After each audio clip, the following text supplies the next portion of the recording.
If you're looking at how to become sensitive to life, how to become perceptive, then what you put into the system becomes very important.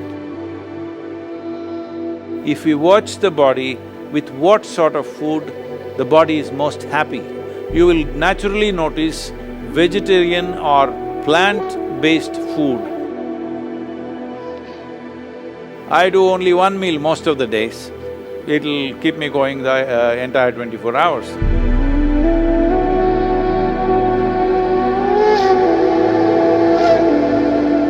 So, could you just explain to me why so many people in India are vegetarian and the importance of food and fruit in your general day-to-day life? Right now, approximately 38% of India's population are pure vegetarians by, traditionally it's like that. Let's say about 50 years ago, nearly 60% were vegetarians, but Western educated doctors have been telling people, if you don't eat meat, you won't get nourishment, you have to eat some meat. So, because of that, some meat has come in, but still in India, meat eating is not like how it's in the West. It is only a side dish, even for non-vegetarian people, it's only a side dish. But why vegetarianism is, we see if your survival is under threat, your entire life is about survival. Once survival is taken care of, now you wonder, what is this all about? Because when survival is in question, it looks like when your survival is fulfilled, everything is going to be great. But once survival is taken care of, you realize that is not the truth. Your life is longing for something else. So survival was very simple and easy, it was a rich land, people survived well. Because of that, they started looking inward and it started developing various things, and one important thing is nearly 70% of the country's population was always actively spiritual.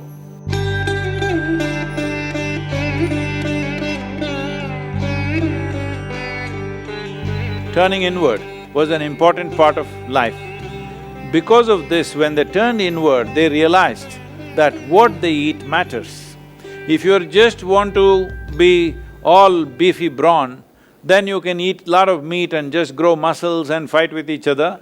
But if you're looking at how to become sensitive to life, how to become perceptive, how to be able to perceive things beyond what is considered normal perception, then what you put into the system becomes very important. So what is it that passes through the system with least amount of resistance, with least amount of struggle in the body?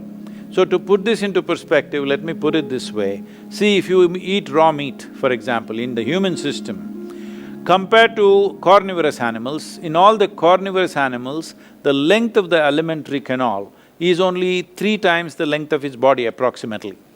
In all the herbivores, the length of the alimentary canal is 5 to 6 times the length of the body. So in a human being, it could be anywhere between 24 to 28 or 30 feet, which is nearly 5 to 6 times the length of our body. In this kind of alimentary canal, if you put meat, it will travel through this very, very slowly. Approximately, raw meat would take 70 to 72 hours to pass through the system. If you put cooked meat, it will take 50 to 52 hours to pass through the system.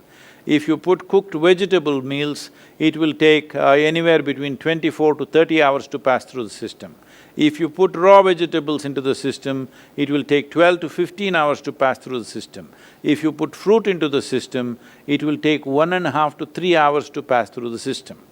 So, we started recognizing what is that food which happens in the body with least amount of residue, least amount of impurities, and passes through the system very quickly, because in yoga this is an important thing, we all manage this even now. If we eat anything, within 2.5 hours we must be hungry, our stomach must be empty. But we won't eat. Stomach is empty, but we're energetic, so we don't eat. So generally, here in the yoga center, everybody does only 2 meals. 10 in the morning, 7 in the evening, that's it. I do only 1 meal most of the days. If I'm traveling, I may do something else a little bit, but otherwise generally if I am home, I do only 1 meal. So is that in the morning or the evening? I'm just curious. Generally for me, it is 4:35 in the evening. It'll keep me going the entire 24 hours. It's not like a rule, it is just that is the need. So suppose there is a lot of physical activity on a certain day, then you may eat a small breakfast or you may eat a fruit or something like that. Food is not to be made into a philosophy or a kind of a religious process. Food is the requirement of the body. If we watch the body, with what sort of food the body is most happy, body is most at ease, you will naturally notice vegetarian or plant-based food, body is most comfortable and is at ease.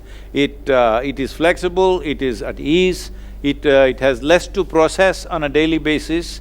So, naturally, those who observed the nature of their own bodies naturally became vegetarian.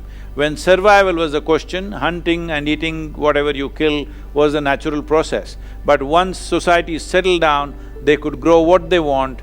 As they observed themselves more and more, and life became not about survival, but about enhancing one's life to higher levels of perception and experience, then turning vegetarian will naturally become…